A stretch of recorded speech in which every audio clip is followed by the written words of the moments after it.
suis très heureux de vous accueillir aujourd'hui au Dôme du Grand Lisboa à Macao, qui fait partie des 20 restaurants dans le monde. Et pour bien définir, il y a 4 restaurants gastronomiques. Donc un qui est ici, donc le Dôme au Grand Lisboa.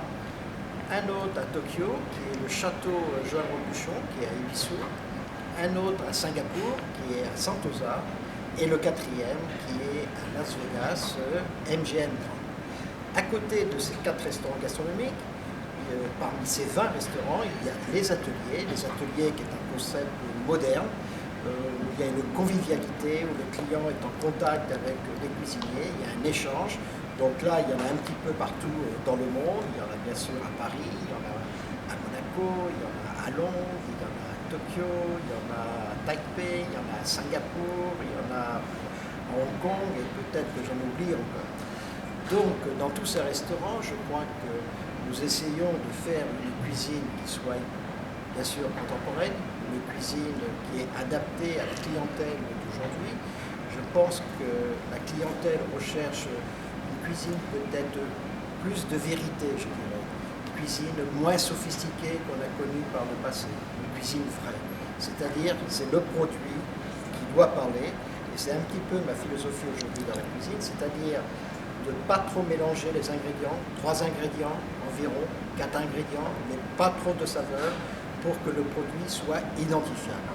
Je crois qu'on n'a pas le droit de détruire une vie, que ce soit un poisson, une viande ou un légume, et ne pas savoir ce qu'on mange. Donc pour moi c'est très important, un plat doit être identifiable aussitôt par les produits qui le composent.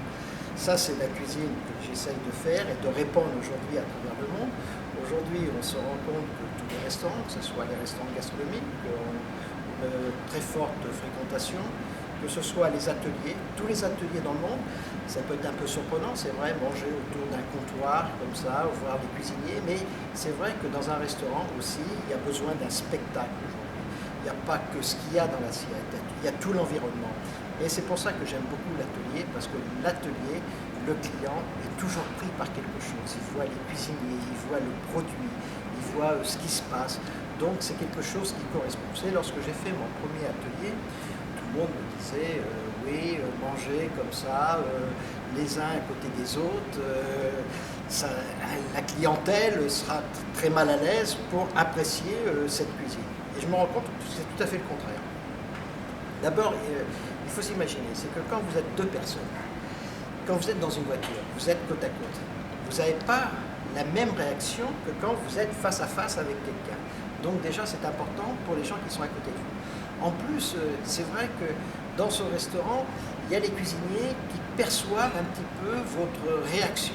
Si un plat, ça peut arriver, un plat que vous choisissez n'est pas votre goût, ça permet justement au client de s'exprimer et de le dire au cuisinier, et le cuisinier fait son plat en fonction pour donner satisfaction. Voilà, ça aujourd'hui, c'est la philosophie de la restauration moderne avec les ateliers, et à côté, bien sûr, c'est la restauration, la haute restauration qu'on peut voir ici, par exemple. Bien sûr, il y a un décor, il y a tout, il y a un ensemble, il y a un service, mais ça, c'est, disons, le côté plus traditionnel. Voilà, heureux de vous accueillir ici, et bien sûr, bon appétit.